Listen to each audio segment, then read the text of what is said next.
Bonjour.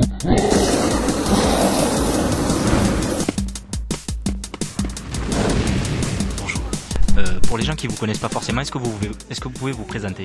Oui, je ne sais pas si je peux le faire là, j'ai l'impression que nous sommes peut-être... J'ai envie de vous dire soyons fous, t'entends le coup. Ok, je me présente. Je suis Michel Ancel, je fabrique des jeux vidéo. Voilà, ça n'a pas l'air très sérieux comme ça, mais c'est ce que je fais toute la journée. D'accord. Vous avez donc travaillé sur Rayman, une série qui est relativement connue, qui a démarré sur PlayStation 1. Est-ce que vous pouvez nous raconter un petit peu l'histoire de Rayman en fait? D'où vous est venue l'idée, comment vous avez démarré toute cette histoire? Oui, bien sûr, je vais le faire. En ce moment, je suis un petit peu traqué. Oui, je me doute, avec l'annonce du nouveau Rayman. Bien sûr, voilà, notamment une bande de lapins que j'ai en fait... Oui, tout à fait, oui, des lapins méchants, paraît-il. Assez méchants, effectivement, je préférais pas trop en parler. On en reparlera plus tard à ce moment-là. Les représailles. La question c'était donc par rapport à... Par rapport à l'histoire de Rayman, vous en avez parlé tout à l'heure. Comment est né ce petit personnage sans membre en fait? Attention, il en a quand même certains.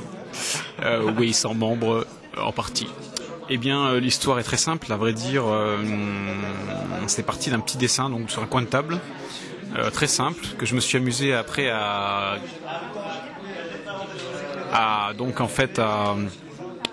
dessiner sur ordinateur et à animer très simplement avec la souris d'abord. Donc le personnage a pris vie comme ça, un peu magiquement. Et puis petit à petit, j'ai programmé un système d'animation, de déplacement du personnage. Donc l'histoire du personnage en tant que jeu vidéo, en fait, c'est construite comme ça très simplement, par une petite bidouille informatique. Mais très vite, il a pris vie réellement. Et Rayman a commencé en fait sur votre ordinateur et vous avez monté une équipe après, ou c'est directement le projet qui a été monté d'un seul coup? Oui, absolument. En fait, c'est là où il a pris vie, je dirais, c'est que très rapidement, il y a d'autres personnes qui m'ont assisté en fait sur la création du jeu. Donc je suis parti tout seul et à la fin de Rayman 1, on était 100 en fait, sur le projet. Ah d'accord, 100. Oui. 100. Donc pour le Rayman de PlayStation 1. Absolument. C'est fantastique. Oui, absolument, parce qu'il y avait plusieurs consoles, il fallait aussi tester le jeu, donc en fait il y avait une armée de testeurs, il fallait sortir dans les temps, donc il y avait besoin d'être très nombreux. D'accord. J'aimerais passer maintenant à King Kong, donc qui est sorti récemment sur beaucoup de supports.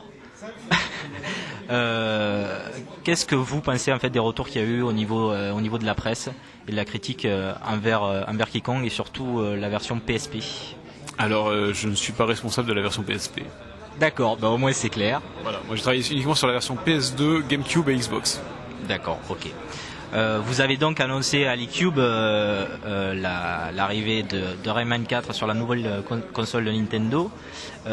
Qu'est-ce que ce gameplay révolutionnaire va apporter en fait à ce nouvel épisode de Rayman? Alors, je pense qu'en fait le propre de la Wii, c'est cette façon de jouer un peu plus libérée, je dirais, moins contractée sur le pad à chercher les boutons. Là, c'est très global en fait. On a une gestuelle, donc on accompagne le personnage. Au lieu d'appuyer sur un bouton et de le voir faire un grand mouvement, on fait le mouvement et il nous accompagne en fait dans le mouvement. Donc je trouve que c'est assez sympa parce qu'il y a un petit aspect un peu physique où en fait au lieu de mémoriser des boutons, on mémorise des gestes. Et donc c'est assez intuitif et ça permet de vivre des scènes d'action un peu comme si on y était, on pourrait dire. Délire. Est-ce que vous pouvez nous en dire un peu plus sur l'histoire de Rayman 4 en fait? Comment ça va se passer avec les lapins? Je ne sais pas si je peux tout dire. En fait, est-ce qu'on peut avoir une petite exclusivité? En toute discrétion, entre nous. Alors, une petite. Ça finira très mal. Ça finira très mal. À quel niveau? Pour vous. Je ne peux rien dire, nom de Dieu. Oui, en fait, plus sérieusement, c'est difficile d'être sérieux sur ce jeu parce que c'est une grosse déconnade. Ce qui est sûr, c'est que Rayman va être amoureux, va tomber amoureux, et donc il y a une belle histoire d'amour aussi dans ce Rayman 4. On va retrouver beaucoup de personnages du Rayman 3, donc André notamment, qui était l'ennemi de Rayman 3, et on peut dire... Que peut-on dire? Comment dire, c'est difficile à cacher.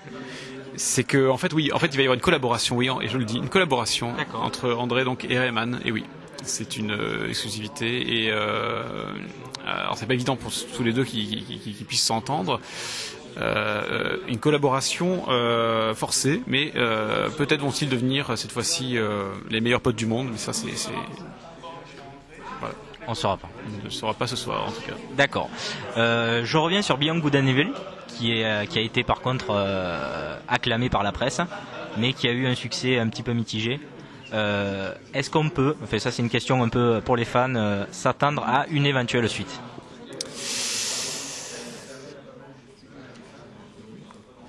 Merci. Merci à vous de d'avoir répondu. Et à très bientôt, j'espère. Oui, bien sûr, si je suis encore en vie après ce projet.